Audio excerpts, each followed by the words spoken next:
So I have my station set up with everything I need to get started. And now it's just time to peel and chop.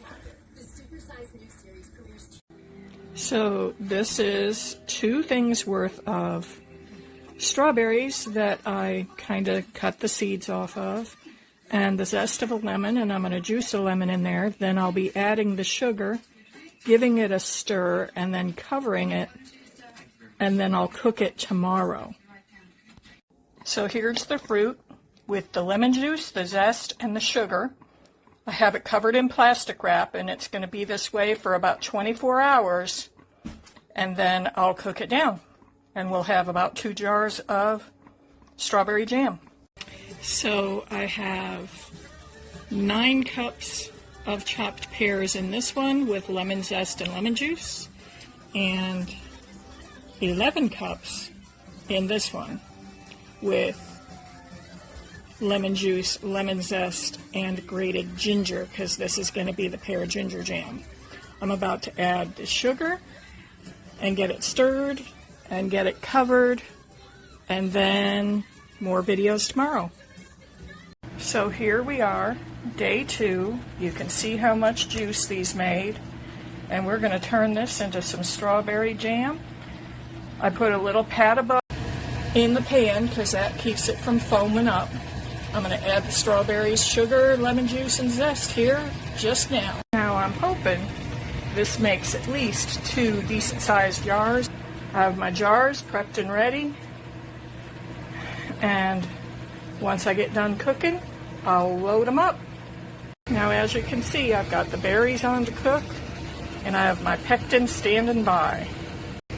So the rule I've read is that if it comes to a bubble, not a full-on boil, but if it's bubbling up and you can stir it and it comes right back to a bubble, which this is not quite there yet, but it's almost there, then you add in your Sure-Gel.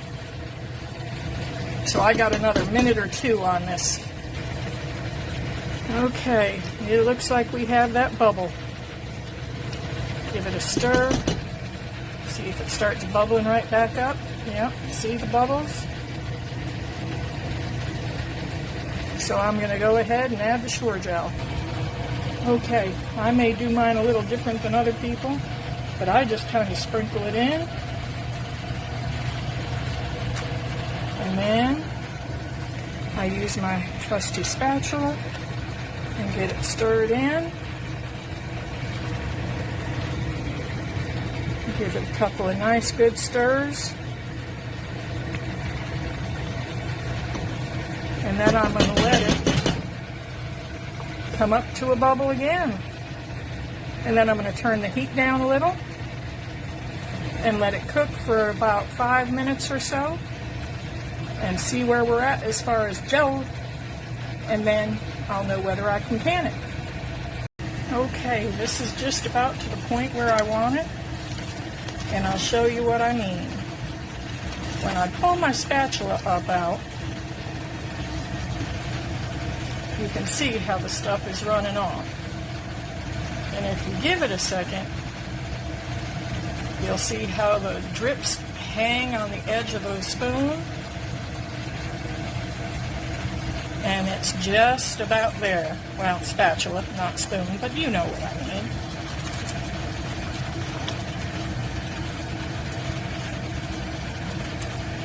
I'm looking for that little bit of slower drip reaction, because then I know it's gelling up well and will set. See how that one's hanging on there even though I'm shaking the spatula? That's what I'm looking for.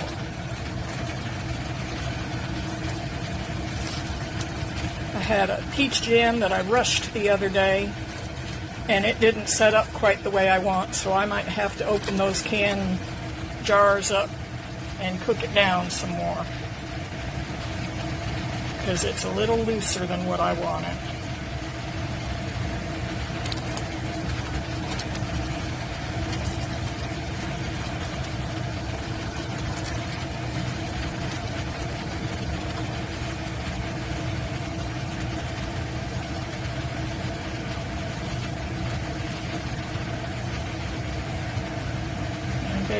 go.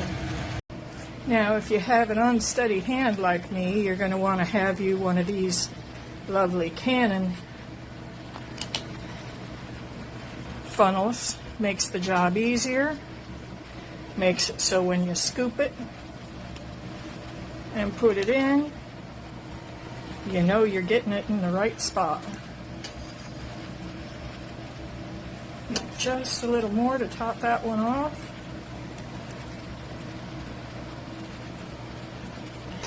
And you want to fill it just like that.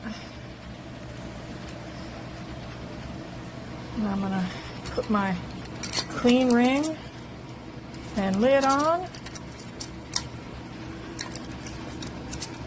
Hard to do one-handed while I film, but I can do it. And then I'm going to fill my next one.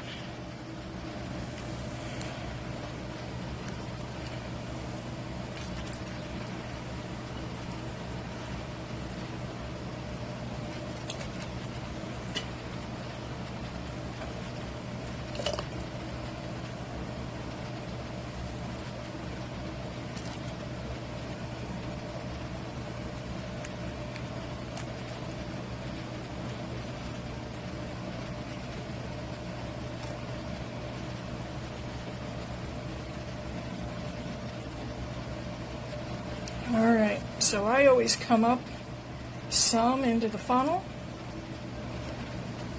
about like that, so that when you lift it, it's right at the bottom of that ringlet. That's my goal. Now, when you tighten these down, you're supposed to hand tighten them as tight as you can get them and then back them off a quarter of a turn. And that's to let any air that gets trapped in there escape before you put them in the hot bath. As you can clearly see, I didn't have quite enough to fill that second big jar. So I opened up the little one and put it in, and it still wasn't quite enough. So that one will wind up in my fridge to be eaten soon. And the other one I'm in a hot bath. I only had the one jar to put in. I had to add a little water, so it's not yet boiling. Once it comes up to a boil, I'll process it for 10 minutes. Okay, so our jar has been processing for about 10 minutes. We're going to take the lid off. As you can see, a nice healthy rolling boil. I'm going to turn the flame off.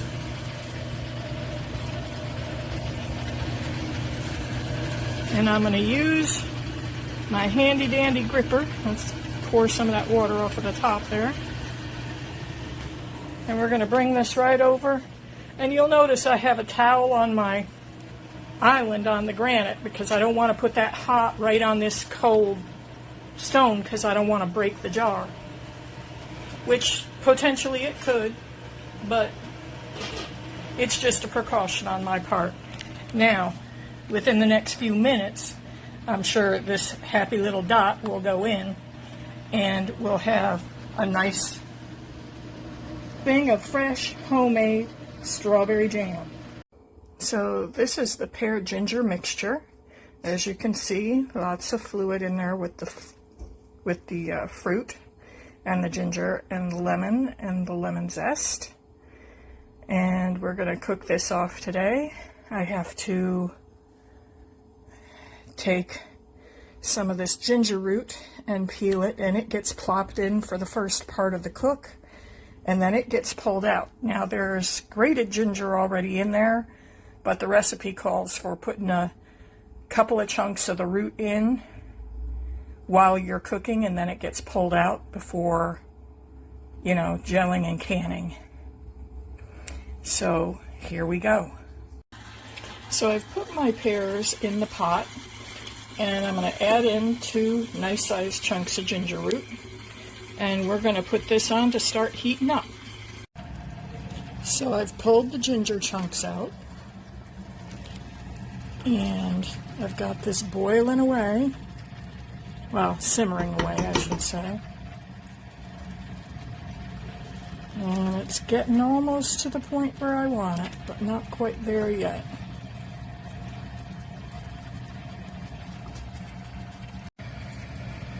Okay, we're at the consistency that I want. So, getting ready to put her in the jars. I'm starting on my spiced pear jam. So I've added cinnamon, nutmeg, clove, allspice, and some vanilla. So those are all nice, wonderful fall flavors. And I'm going to stir those up in there. And I'm going to put this to cook. And when it gets nice and bubbly and gets to the consistency I want it, then I will add some of the shore gel. This is a double batch, so it'll be 2 boxes, just like the last one was, with the ginger pear. Those were 4-ounce glass jars, by the way, the small ones. And we'll see you when it's cooked. So I've just added in the shore gel, and now we just need to cook it till it thickens a little bit.